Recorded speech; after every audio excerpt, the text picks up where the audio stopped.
We've been focusing on the fusion centers, and we've been focusing on a proposal that is afoot to make it much easier, even easier, for the state to conduct electronic surveillance on you and on me and on anyone who is suspected of offenses, no matter how minor.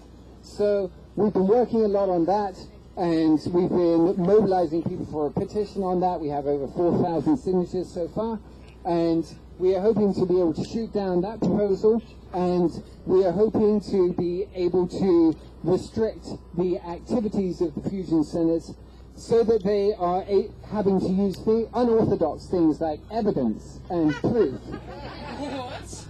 So that they're having to get things like warrants. I know. I know that if that happens, then every terrorist group in the world is going to flock to Massachusetts and bomb the crap out of us, but I don't care, because I believe in the Constitution. I believe that they set up the Fourth Amendment for a reason, and let me tell you about that reason, because some of you are going to be well aware of this. If that's the case and you're historically conscious, bear with me just for a moment. But there was a time, unimaginable as it seems to me, when the British were oppressing people here in Massachusetts. And part of the way that they were oppressing people was through general warrants. They were requesting through the Crown things called writs of assistance. And what those would do would be they would give the power to any state agent to go into people's homes over a broad area. They could take out a general warrant for Somerville, or for Newtown, as it would have been called, or for huge areas, and then they could just parade into your homes, throw over all your stuff, find anything that was suspicious or seditious or related to smuggling or related to tea or related to the ridiculous proposition that America should be independent of Britain, and they would arrest anyone that they could find on the basis of any evidence that they found. So the founders were well aware of what would happen if you gave law enforcement too free a hand. They were well aware of the abuses that would inevitably ensue. And they wrote into the U.S. Constitution the Fourth Amendment, which says in part, no warrants shall issue except upon probable cause. You can't just go in because you want to. You can't just go in because you say that disaster is going to happen if you don't. You can't go in because a person has the wrong color skin, or the wrong type of beard, or the wrong genitalia. You have to have actual evidence that the person in question is connected with an actual crime. I'm explaining this very clearly and simply, just in case you don't get it. Get it, Brick? So they did this for a reason, and warrants were required. You had to go to a judge and explain to them why you needed to toss over this person's stuff. And now look what we have. We have an end run entirely around the Fourth Amendment. We have agencies that have taken the gloves off. We have agencies, the NSA is one of them, but it's only part of the system, that are taking in everything that you write, everything that you communicate.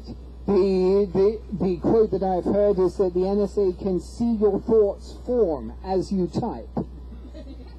There was a case just in the last few days from Long Island in New York of a guy who typed into his work computer backpacks and pressure cooker bombs because he'd just seen the news about the marathon bombings, and he was curious about how this had all happened.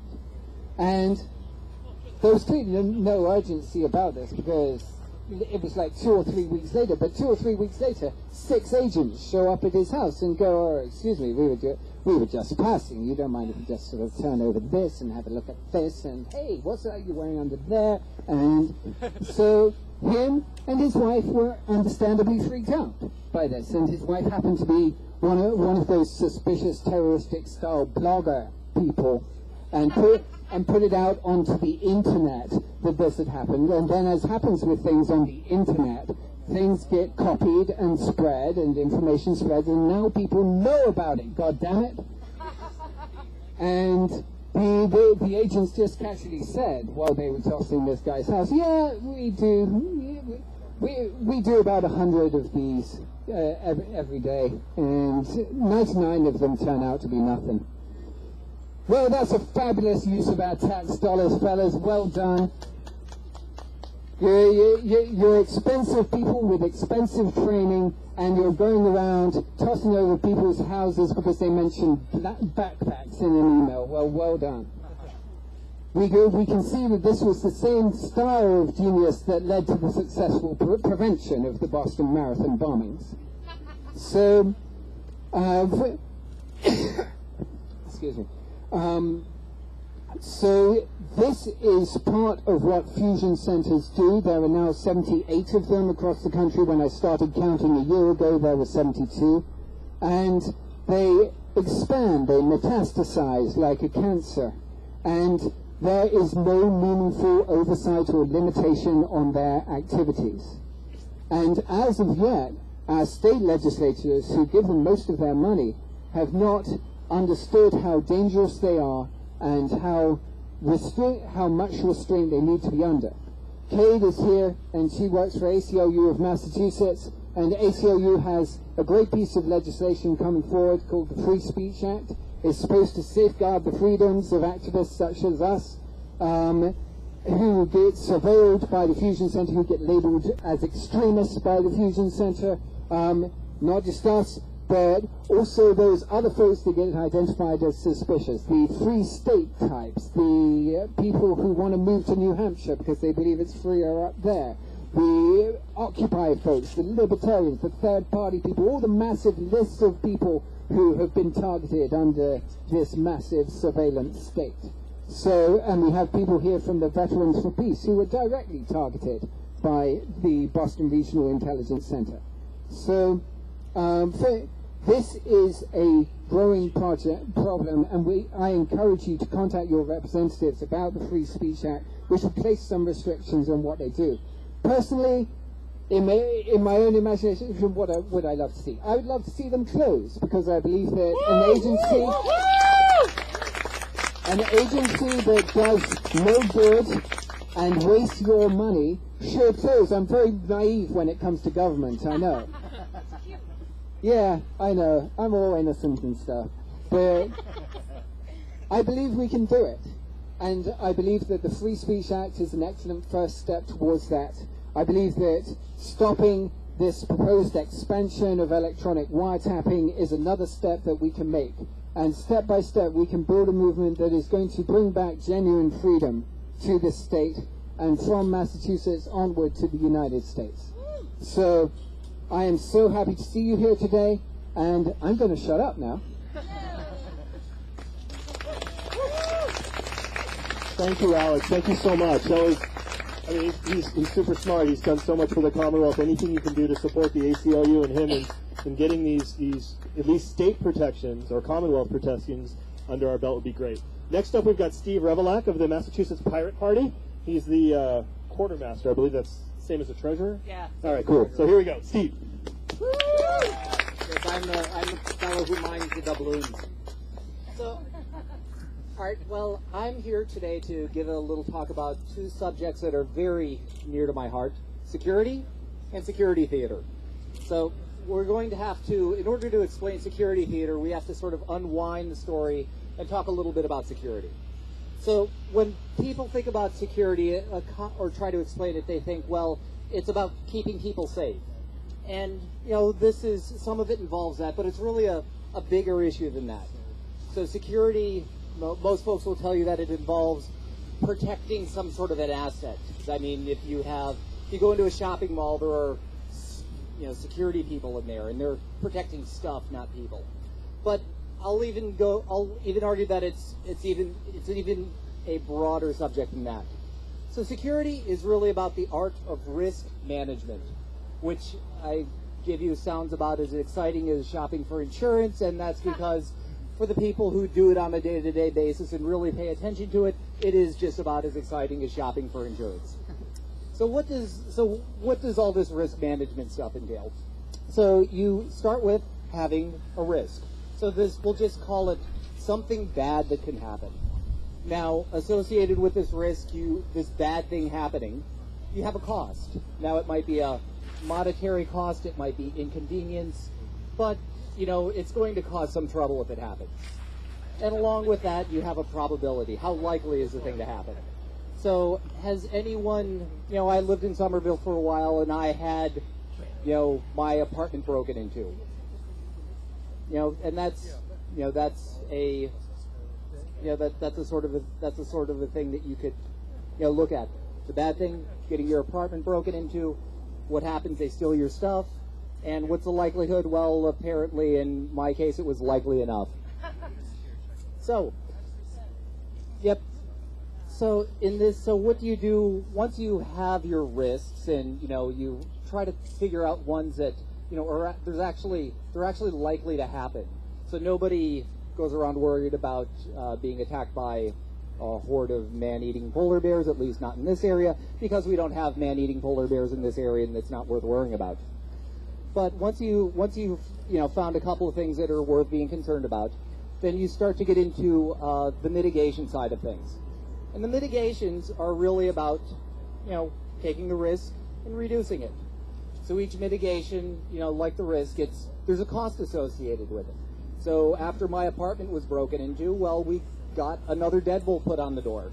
And then we had to, unlock and lock two keys instead of one. It's a little bit, we had to pay for the deadbolt. There's a little bit of inconvenience involved, but, it helped mitigate the risk. We felt it reduced the chance that we would get broken into again. So this is really the mitigation side. What are you going to do? How much is it going to cost? Or how much is it going to inconvenience you? And then what's the probability that it will actually work? So this is important. So for example, if you're worried about your computer getting a virus, you might install antivirus software. Or Linux. The one thing that you probably won't do is go out and buy a gallon of orange juice, because no matter how much you'd like to think it would help, well, your gallon of orange juice might help you from getting a virus, but it won't do anything to your computer. So this brings us to the topic of security theater.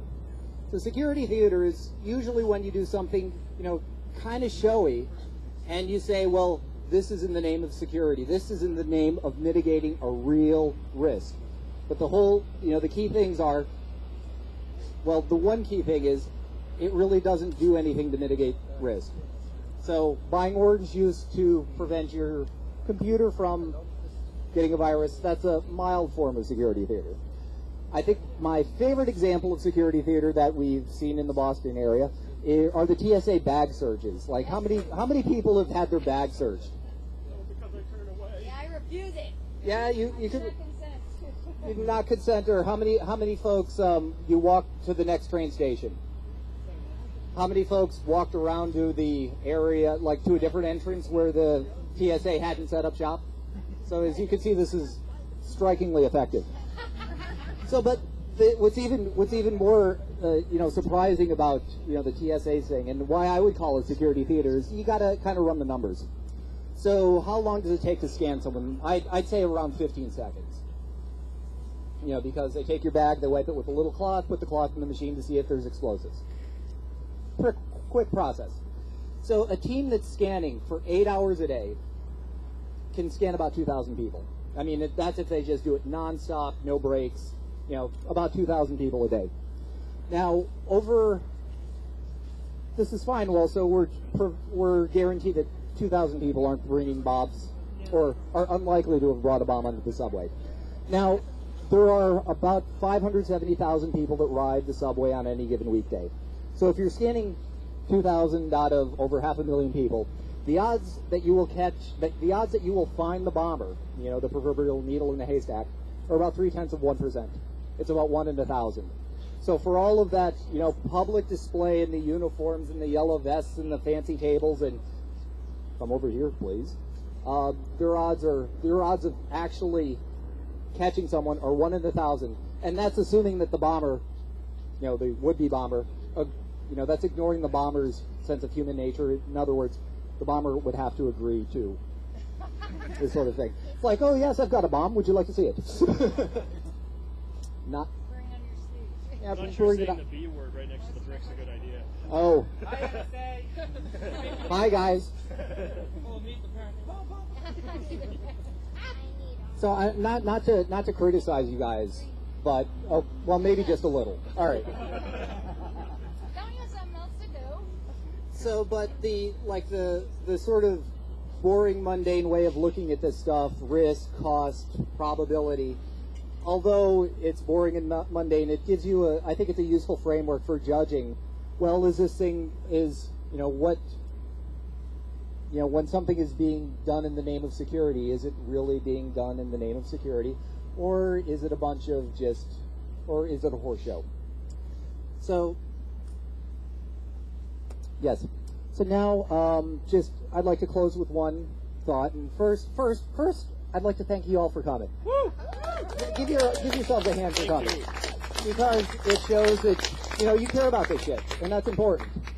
And it gives you a chance to network, to meet people, to make some connections. But if you're here because if one of the reasons it brought you here is because you consider being spied on by your government a risk, just the simple act of showing up here, I would also call that security theater. Because, it's a start. Hey, well, you got to start someplace. But being here today will not prevent the government from spying on you. You might have to do some mitigation on your own that involves you might have to change your behavior. You might have to change the way that you communicate with other people. You might even have to move your data. 2 years ago, we had this thing called Move Your Money, divest from Bank of America. Well, moving your data, this is something that maybe it's time to start thinking about. At any rate, at 5:30, I'll be doing a crypto party, and hopefully we can talk more about that sort of thing then. Anyway, I'd like to thank you for listening. I'm Steve Revelak, quartermaster of the Massachusetts BRIC Party. Thank you, Steve. Yeah, everyone, immediately after the speeches, we're going to go right into the MassOps crypto party. If you want to hang out and see how to try to be more secure and give them less information about you and your life, I'm sure the Pirates would love to have you.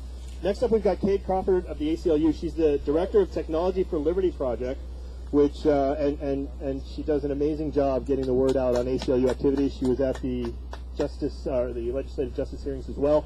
I'll give you Kate Crawford. Hey everybody, I'm going to open with a joke. Alright, NSA walks into a bar, orders a beer. Bartender says, foreign or domestic? NSA says, what's the difference? Alright, anyway, so my name is Kate Crawford. I work for the ACLU of Massachusetts. I'm very tired right now, so you'll have to bear with me because I took a red eye back from Vegas last night. I was at DEF CON, which was really fun, actually. And I just read right now that the FBI is actually attacking the Tor project in an unprecedented manner right now today.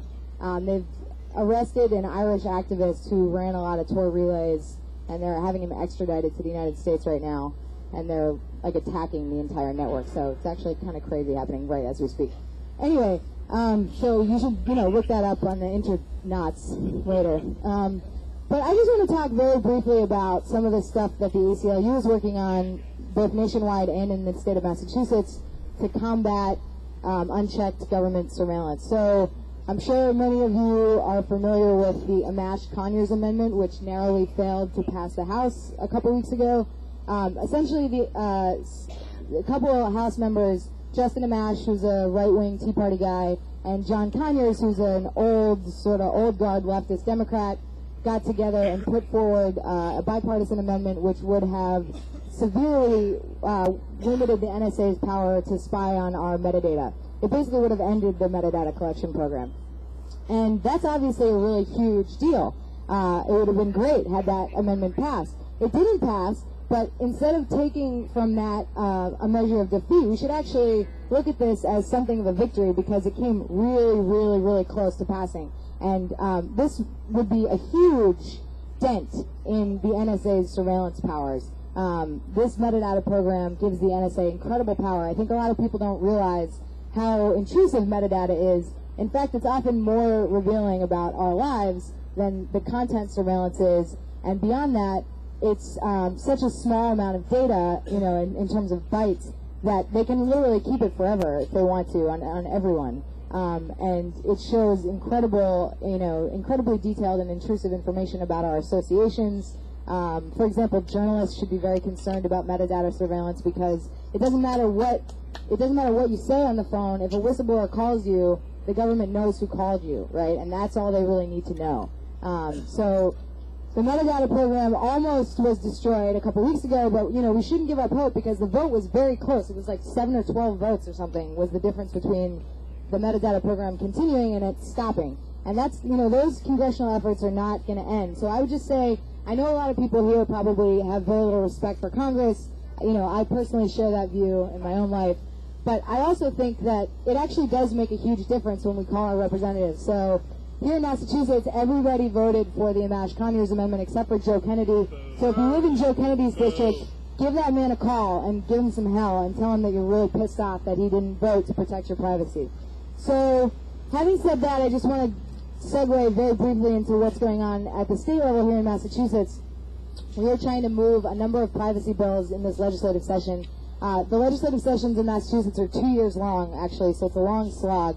So we have a bit more time. Alex, as you heard, testified on behalf of some of our bills a couple weeks ago, or July 9th, at our privacy hearing. Basically, I'll just give you a quick rundown of what we have in the offering.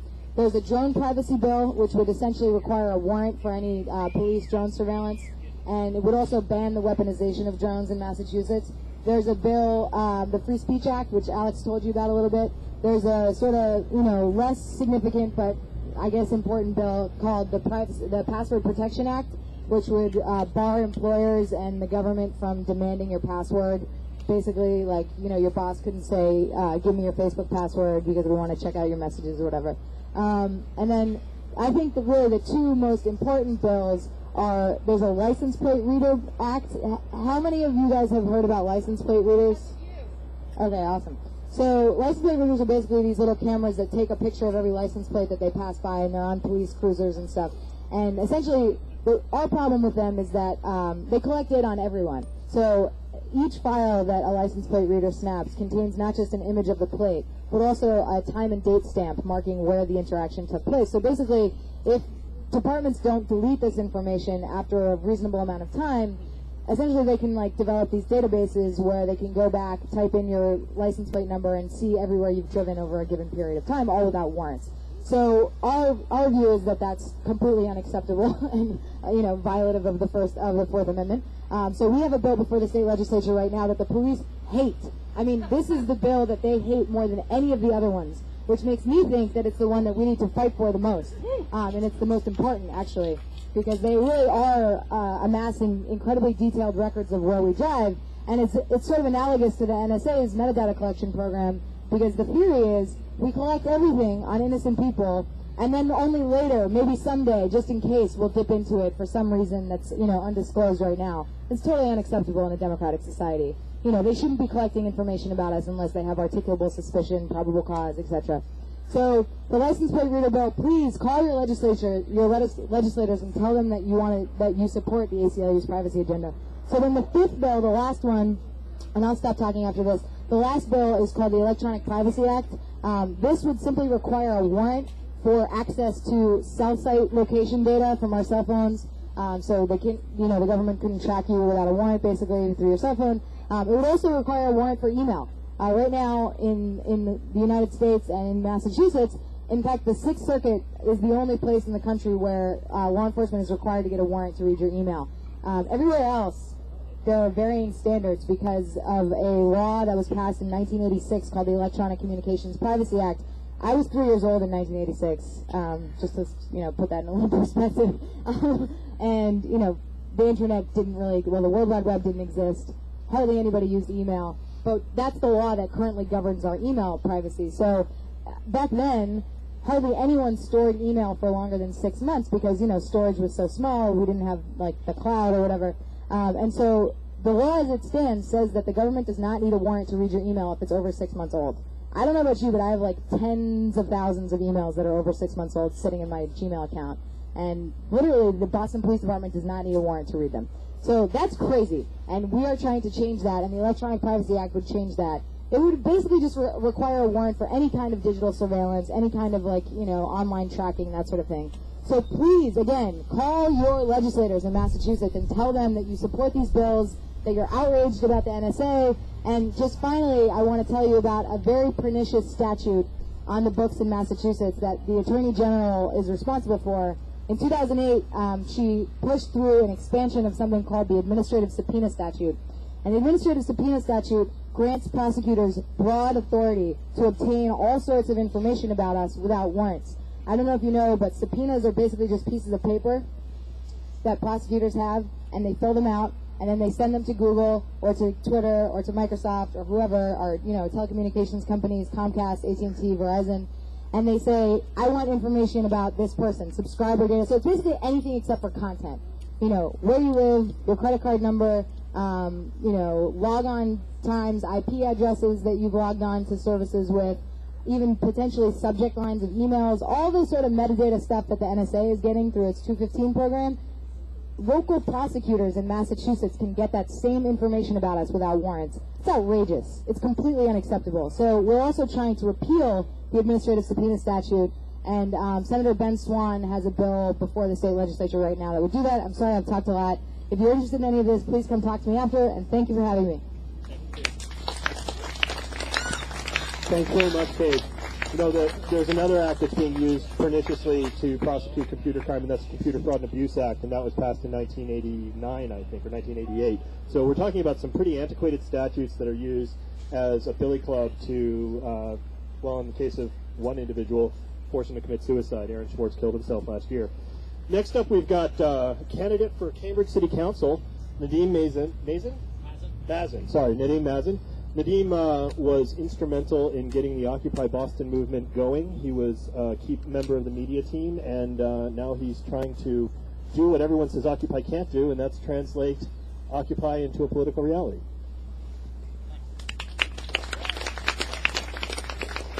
If I just talk, can everyone hear me? Not really. No? Okay. No mic check. Mic check. Great. Well, I'm just going to talk a little bit about some of the work I've been looking into. I make educational videos now and again. I go down to D.C. and talk to congressmen and women now and again. I made a movie called Silicon Prairie, America's New Internet Economy. And the fact that we talked about SOPA and PIPA and the constraints that SOPA, PIPA, CISPA put on businesses would be a huge impediment to tech growth in our country, and it translated into some great conversations that people in power actually want to hear. Today I'm going to talk about a little bit about PRISM and a little bit about some of the follow-on projects that we're all living under. And I guess with that I'll start in. Here's a summary of where we're at in America with surveillance. Surveillance that I believe and many believe is not just unjust, not only a concentration of power bereft of proper civilian oversight, but frankly and basically unconstitutional. Yeah, feel free to cheer at any time. What constitution? What constitution? From 2001 to 2007, George W. Bush, through executive order, allowed warrantless wiretapping of phone, internet, text, and email activity if any party to the conversation was quote-unquote believed to be outside of the U.S., something analysts construed quite broadly. At the tail end of the Bush and beginning of Obama administration, we were given amendments to the 1978 Foreign Intelligence Surveillance Act, which said that intelligence organizations can only surveil non-citizens and only when they're outside the U.S. But most importantly, the amendments require intelligence gatherers to conduct surveillance under these provisions in a manner consistent with the Fourth Amendment, protecting all Americans from unreasonable search and seizure. Obviously, we're not getting what was passed. The amendments seem to allow surveillance of Americans as long as any party to the conversation is quote-unquote believed to be outside the United States, and as long as the intelligence surveillance is not, quote-unquote, intending to target Americans. Which is a lot like the Simpsons episode where Homer promises not to eat a cake, but he keeps eyeing the cake, keeps obsessing over the cake, and he eventually starts air chomping the open air as he walks near the cake, with the justification that he happens to be chomping when his face happens to be in the cake, then he's not breaking the rules. Yeah. Now we have special courts, right? Post-Bush, early Obama, we have special courts that must provide warrants for surveillance and contravention of FISA guidelines. Who appoints the court and who oversees the court? Right-wing Chief Justice Robert Gates. And how often does the FISA court give warrants for surveillance on Americans? 100% of the time. No FISA warrant has been turned down. Okay? And recently, revelations related to Edward Snowden's principled whistleblowing reveal that it's worse than we thought. A number of companies work directly with intelligence agencies to provide backdoors to their communications, most notably Skype via Microsoft, via the Microsoft acquisition. Now so many European and multinational companies are afraid that American products can never be secure, that in a serious and abiding way, in a very real way, our government programs have undermined the American tech sector. Why is government impinging on my business's good standing and my ability to do business in the first place? More recently, a government program called X-Keyscore may be giving intelligence analysts direct access to Americans' personal communications without warrants. And not the quote-unquote metadata, which is serious in and of itself about when calls are placed, but the actual contents of calls, emails, and other communications. Again, with the opportunity to use this in the intelligence community very broadly construed. So I want to clear something up. I want to clear something up because the people who disagree with us when we come out to events like this aren't crazy. There are neighbors, there are teachers, there are friends. There's a lot of people that think surveillance is protecting us. And so they say, hey, if you're not doing anything wrong, you shouldn't be worried. And for example, General Alexander, the head of the NSA, just claimed that these programs recently prevented 10 domestic attacks. Show me the money. Show me the money. Show me the attacks. Show me the data. Importantly, protecting liberty is critical because these programs creep. First, it's online surveillance with strict rules, and then at the slightest provocation, suddenly the rules are relaxed. It happened with 9/11, and it will happen again. It's already happening again. The strict lines that we draw as a community and as a nation now will define how far we're willing to fall in times of real hardship. And we've not drawn clear lines. We're exposing ourselves to real government abuses now, and growing government abuses as time goes on. Feel free to let me know how you feel about that. Woo! The culture of sidestepping the Constitution has become fashionable at the highest levels of government, and it brings with it a very convenient and very addictive kind of power, and that in and of itself should be fought. We have no evidence that spending money in this way, this multi-billion-dollar throw computers and analysts at global terror system that we have going, is anything even near the best way to tackle the problem. What if we just put the same money into real cultural analysts and non-surveillance researchers? What if we put the money into marketing and education programs abroad? What if we skip the whole terrorism discussion and invested in education at home? There's simply no evidence that these programs are the most effective way to improve our quality of life and ensure our safety as Americans. And you know what? When you're spying on your own people, when you're circumventing the Constitution, the burden of proof is on you, the General Alexanders, the NSAs, the Congresses.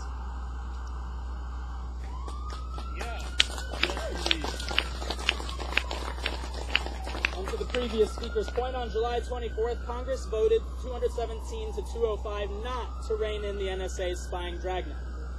And you know what? On average, no votes receive twice as much campaign financing from the defense and intelligence industry compared to the 205 yes votes. Folks, that's called corruption.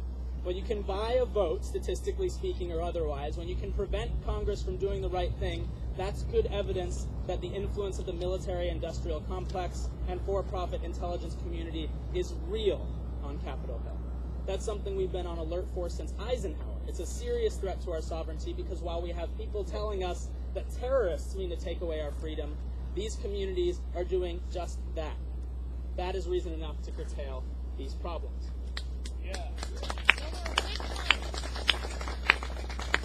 So what do? We know what's happening. We know it's wrong. We're mad as hell, and we're not going to take it anymore. Yeah. Here's what I'm doing, and if it suits you, you can join in too.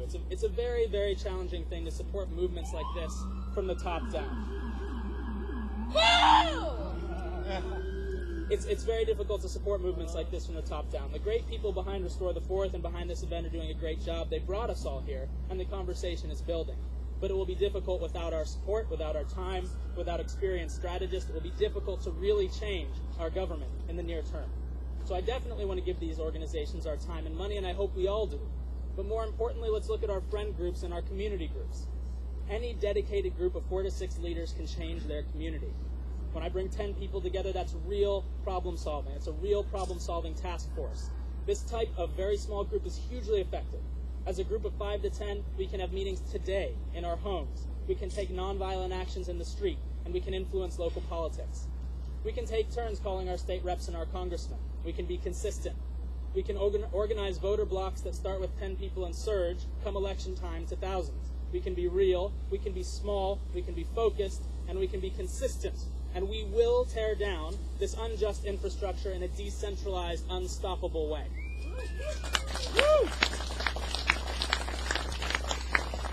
And if you think things like this can't be a decentralized, community-based effort, if you think these issues happen far away in Washington, D.C., let me tell you about my experience.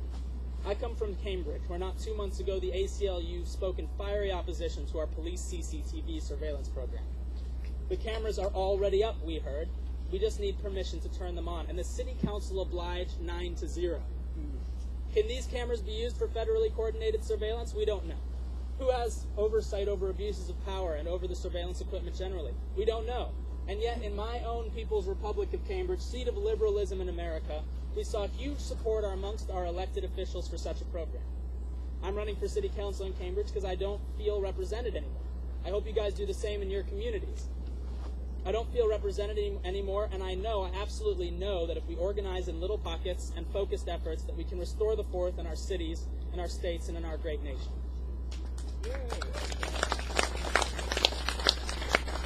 It will take a huge amount of effort, and frankly, given the types of interests arrayed against us, a huge amount of bravery, but that's what we're all about as Americans. Land of the free, home of the brave, right? That's all. Justice and peace. Thank you, Nadeem. Again, Nadeem's running for City Council in Cambridge. If you're a resident there, you can cast your ballot for that guy if you'd like. Next up, we have on the schedule Gabe Camacho, but he couldn't make it today, so we're going to bring up Jay Donegan. Jay's going to talk a little about Restore the Fourth really briefly, and then we'll get some activists up here. Hi guys, I'm Jay Donegan with Restore the Fourth, the Boston chapter. And really I'm just here to thank you guys for coming out, to thank the speakers for speaking for us today. Thank you. There's plenty of food. I've got a mailing list back here that I'd love for you guys to sign up. We're going to... Crafts? We've got crafts. I wasn't even aware of the crafts. That's fantastic. Yeah, I've got a mailing list back here. We're going to be sending out maybe a weekly newsletter, just kind of keeping everybody posted on the situation, how things are going. Try to organize some local meetings. Hopefully you guys can give me some input as to how we're going to go forth. And, you know, we'll be planning events in the future, just like this one. So thank you, guys. Okay, so next up we have someone who's a member of a group that we know for a fact was targeted by the BRIC. She's from Veterans for Peace. Joan Livingston's been an activist in our community for years. She is out there every Saturday protesting against drones. She's out there for every event to help to support Bradley Manning. She was part of Occupy. Joan is a fixture of the Boston activism scene. Yeah, and so I'd like to welcome Joan up here to give us a short chat about how the BRIC affected her life. Thank you, Victor. I don't have as good an excuse as Cade to be tired. I'm not back from Vegas, but I have been marching all week through NSA surveyed activities, and I hope you don't mind if I sit down. Is there an issue with that? I have a historical quiz question for people in regard to what's going on in the country generally today, including surveillance. Can anyone identify who said and when, "Mine will be the most transparent administration in history, and you will see a return to the rule of law"? Yeah. Someone else? After many years of Bush, we heard a lot of promises. Have there been a lot of changes in policies as far as anyone here can? I could do a 500-page printout of the 2007-2008 statements, but most transparent in history and valuing whistleblowers, that's kind of key to the NSA thing. particularly when you have an executive branch that is claiming the right to do virtually everything in secret, which Bush himself had been criticized for doing. But we have more surveillance. A lot of people may not know it, but as a senator, Barack Obama voted for telecom immunity for Bush's wiretapping, so it shouldn't be that surprising that he's continuing to do surveillance of a little bit more even than phones, unfortunately, your Facebook messages and that kind of thing. He has secret wars going on. J. Edgar Holder, excuse me, Mr. Holder writes secret memos about who's being spied on, who's being killed, the kill list, which they work on every Tuesday, a range of other things. And we continue to get word about how much oversight there is by Congress and about these courts. The courts, it's already been mentioned, are totally rubber stamp. They were designed to be. In terms of the congressional oversight, not only do we have a fairly complacent, Silence of the Lambs Congress and electorate, I might add, but there has been virtually no oversight allowed by Congress, including the people on what's called the Intelligence Committee.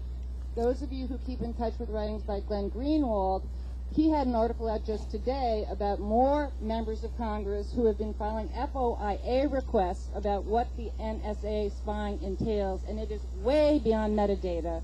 They are storing, they are recording, they are keeping all this information, and you know that much vaunted oversight, there is no oversight. There is no advice and consent. It is all secret. It is all the Attorney General, just as he is writing these little secret memos that he will, you know, the drone killings.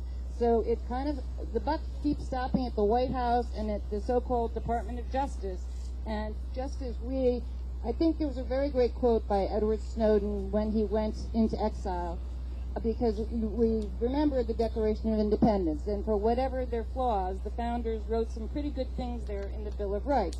And in the Declaration, they also said that governments derive their power from the consent of the governed. We would technically be the governed.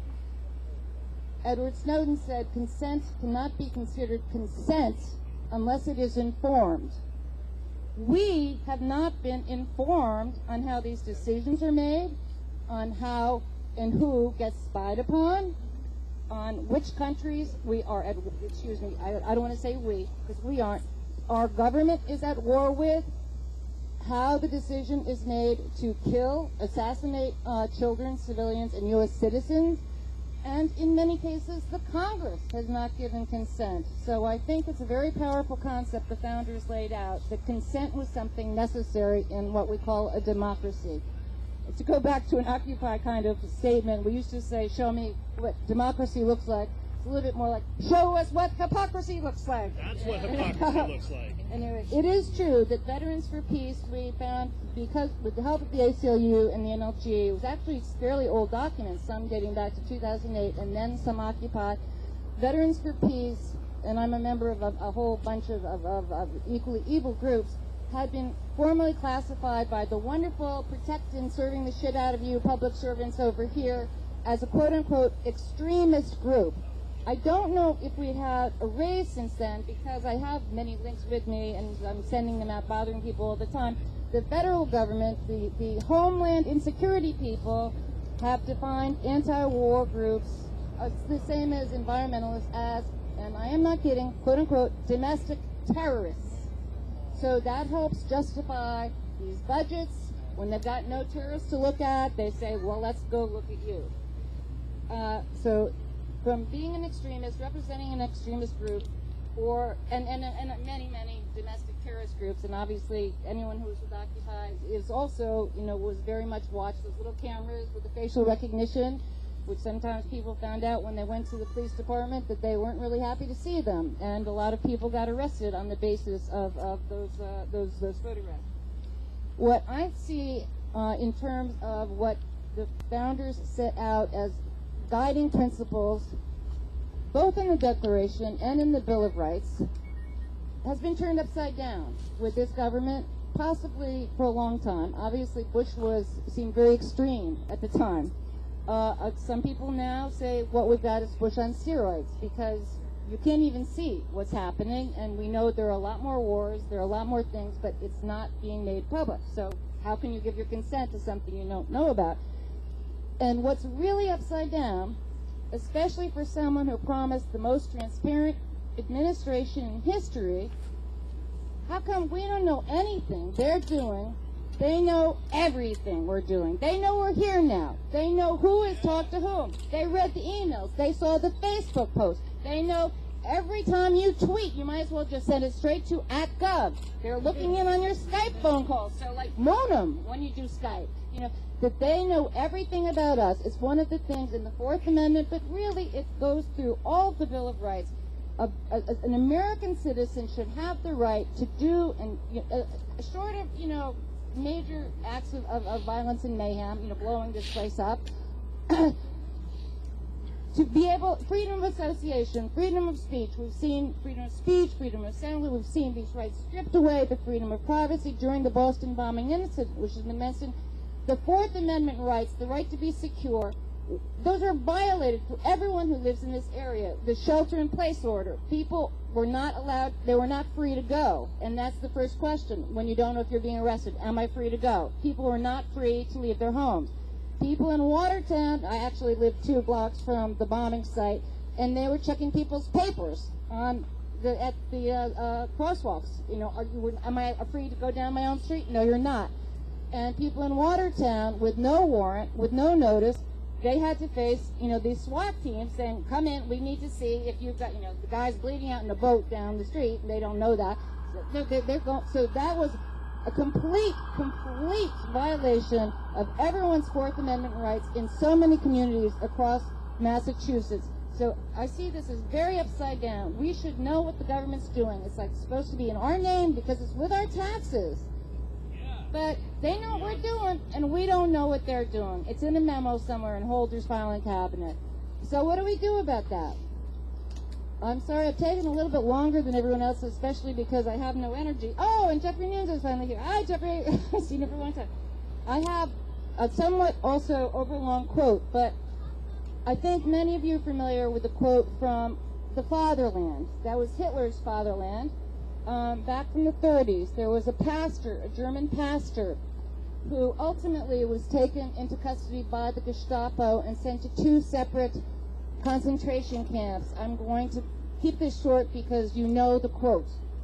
But think about today and how we will rewrite that. I also have a couple handouts, incipient signs of fascism, that kind of thing. I can leave.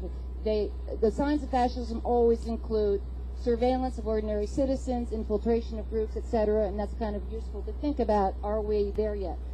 But the quote is, in Germany, first they came for the communists. I did not speak up because I was not a communist. Then they came for the Jews. I did not speak up because... Then they came for the trade unionists. I point out in this country, the unions really haven't recovered from the 50s. Same kind of thing that's happening now. The House Un-American Activities Committee, then we had COINTELPRO saying, then they came for the trade unionists. I did not speak up because I was not a trade unionist. Then they came for the Catholics, and I was a Protestant, Then they came for me. By that time, no one was left to speak up. Very famous quote. This is about the fatherland. What about the homeland? What about the U.S. Homeland in 2013? This is a rough draft. You can all think about how you would write this. And this is top of the head this morning. First, they blamed, they demonized, they bombed, they surveyed, they entrapped Muslims.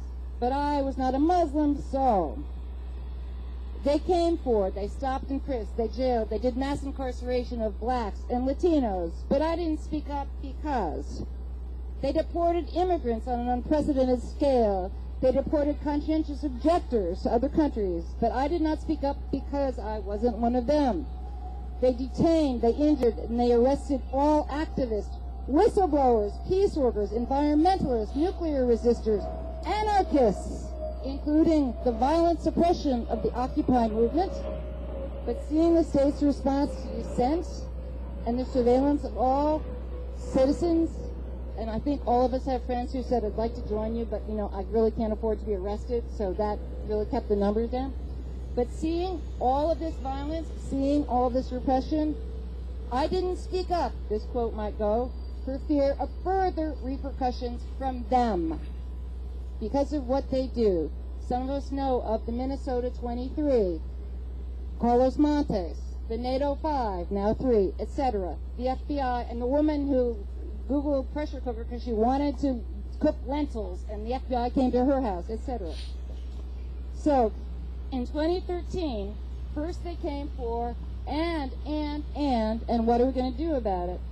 And we've all seen that the few people who've been willing to, either as whistleblowers or as independent journalists, and there are damn few of those, to speak up and question what the state is doing, whether it's to question war crimes or to shed a light on surveillance, which really ought to be our right to know. Those people have been punished very severely. I don't need to get into, I think, with this group, Bradley Manning, or Edward Snowden, who had to go to another country, and his life is really still in danger. For what? Because he thought, because he had more courage, actually, than the people in Congress who could have told us what was going on. So the government is taking the few people who have spoken out and through them sending an incredible message. If you speak up, we're going to do to you what we did to Bradley, which was illegal under the Constitution and the Uniform Code. We're going to do what we did to Carlos Montes, to the Minnesota 23, to the Muslims in New York City. We're going to raid you. We're going to stop you. So I would end that. We got the quote from Germany. Anyone here might want to work on their own version of the Homeland quote from 2013 and a few years back. And I'd end with this question. The German quote is from 80 years ago, but 10 years from now, 50 years from now, 80 years from now, whenever, when we look back at this homeland, this militarized homeland with money also being spent not just for spying, but for, hurting people who actually try to exercise their First Amendment rights, with money being spent to violate the Fourth Amendment, who will be willing to say, who will be able to say, whether or not they came for me, I did speak up. I spoke up for everyone. And that's the question I would leave you with. I'm sorry we're not. I do have handouts I will leave on fascism for anyone interested in that very obscure subject. It's an important subject. And, on that same topic, she was talking about Nazi Germany and that famous quote that came out from a Protestant minister. It was a Protestant minister, right? Yeah. We're doing crafts over here. The theme of most of the crafts is a white rose. The White Rose Society, for those of you who don't know, was a group of people from Munich, Germany in 1938 to 42. Most of them were killed, but they stood up against Nazi oppression. And they were a group of academics, and they would publish pamphlets and hand them out, and they got killed for that. So we have white roses here in homage to them. If you'd like to come over and make a white rose out of duct tape or crepe paper or whatever, we got lots of good stuff. Next up, we've got Jeffrey Nunes, who is, there he is. Jeffrey is a really prominent activist in town. I've talked to him a number of times, and I love the way his mind works, so I'm excited to hear what he has to say today. Thank you.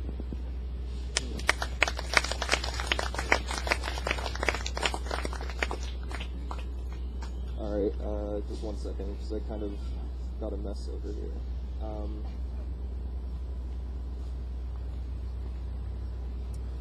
Okay, there's a few things that I want to do, and most of the time I kind of get shit for my beliefs because I tend to accentuate the negative. For instance, there's been a lot of discussion about the Constitution, which is actually one of the things that I came here to dismantle the spectacle behind the Constitution. So, I also want to talk about Edward Snowden, some history about revolutionary figures and the civil rights movement in the United States, and some of the things that happened then that are actually directly relevant to surveillance. So I'll begin and hopefully compile this into something coherent. But unlike most, and I only say this because I've gotten so much shit, I was not surprised by Snowden in the slightest. And that's not because I find his work irrelevant or because there's nothing important about his work, but because I think that there's a severe danger of us allowing Edward Snowden to die symbolically. And that's not going to be because of the state. The fact that he's in Russia right now, I think we are going to, in actuality, through our means of going about this, we're going to make Edward Snowden into an irrelevant character because we're relying on the same mainstream means that we've been using for centuries, which is the Bill of Rights. But the reason why I guess I fear this is because if we're going to reduce this truth to a particular through evoking the fourth, then we have not only learned nothing, but we're going to continue receiving our message in its inverted form. We enjoy our symptom. We love to go on The Onion and read their political satire. We love to pat ourselves on the back for holding the government accountable. But when the actual danger comes, when people are dying, when Muslims, blacks, Latinos are having their homes raided, for instance, we have BRIC right here, and then we have the projects right over there. This would never happen in the suburbs. No one living on the suburbs making over $100,000 a year is going to allow a police station with the explicit purpose of watching people and monitoring their lives is going to allow that into their communities. And I think all of this, in order to understand why Snowden is important, I think we actually need to look to the past, even the past few decades, with Martin Luther King, the Black Panther Party, Malcolm X, all the other revolutionaries that lost their lives trying to fight against the state. So I guess the issues that I think we have sort of ignored and that we're not necessarily bringing up, one of the most important ones to me is racism. Like I mentioned, the projects are right over there. Sorry. Like I mentioned, the projects are right over there, and that is directly relevant to racism. If we are not actually conscious of these things, if we are not organizing in those communities, I don't know how we can even expect to win if we are actually representing everyone in this country who is affected by this issue. So I guess to go on to the history that I want to bring up. For instance, the United States intervened in elections or revolutions where communists or even independents had taken power. Those are, from 1945 to the present, in chronological order: China, Italy, Greece, Philippines, South Korea, Albania, East Germany, Iran, Guatemala, Syria, Jordan, Lebanon, Egypt, Indonesia, Guyana, Vietnam, Cambodia, Congo, Brazil, Dominican Republic, Cuba, Indonesia again, Chile, Greece again, East Timor, Nicaragua, Grenada, Libya, Panama, Iraq, Afghanistan, El Salvador, Haiti, Yugoslavia, and Venezuela. Hugo Chavez, if you all know about the coup. But I highlight these because our present context contains the potential that I believe existed in the 20th century, although today the major conflict is with China, which has been brought up by The Guardian and various other news. But if we look around us, we see rebellion everywhere, and regardless of who I speak to, whether apolitical or actually on the left, I still hear similarities in their discourse. And actually, James Baldwin has a quote, which I'm only going to paraphrase right now, but he says that if you want to gain a concept of justice, you go to the oppressed. You don't go to the police. You don't go to the politicians. You talk to the people who are actually affected by the police and this legal system. And what I heard, actually, over the past few weeks, I was talking to a friend who I actually consider to be on more of the apolitical side, and he compared the state of the world today to 1968 in France. And while I was at Socialism 2013 in Chicago, I actually heard a party member of Syriza, which is the big leftist party in Greece, actually make the same comparison. This is someone who has been involved for decades, has seen what has taken place around the world, and he's making the same comparisons as someone who I consider apolitical. So I think that the discourse, just through listening to what people are saying, actually give us a sense of what is happening. And although I am trying to talk about the Constitution and actually reduce, I guess, some of the emphasis we place on the Constitution, I don't necessarily want to condemn anyone, and like Nadeem was mentioning, we need to actually organize in our communities, and I think that the solution, when you talk to people, you know, you can mention whatever political topic, and they'll say, well, what's your solution? As a way to just dismiss whatever you're saying. But the solution is actually already here with everyone who's having this discussion, and I think that's great. But, okay.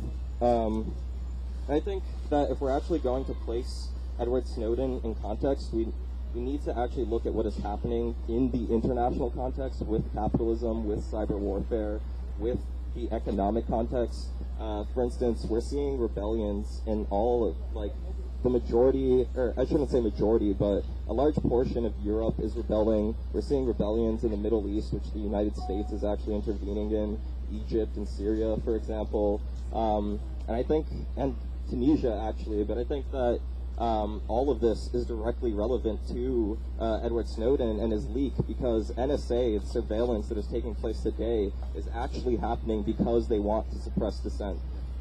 If you go online, you hear MIT talking about scarcity in 2020, 2030, whatever. There's going to be incredible conflicts, civil unrest because people are starving, dying, whatever. Not to say that I actually believe it's going to be on those particular dates, but it does indicate that something serious is going to happen, and you see the situation escalating. The military paper Stars and Stripes yesterday declared that the Air Force will expand its military presence across the Pacific for the so-called pivot to Asia. And as I mentioned, China, one of our biggest enemies at the moment, has been competing economically with us in Africa, Latin America, and the most recent example is the Middle East, where China still receives the majority of the oil from Iraq and Afghanistan. So we completely failed there. But beyond, actually, so taking all of those situations into consideration, with looking at what happened in London recently, the fact that they had to, whatever building it was, they had to shut it down because they feared that it was wiretapped, that they were being watched.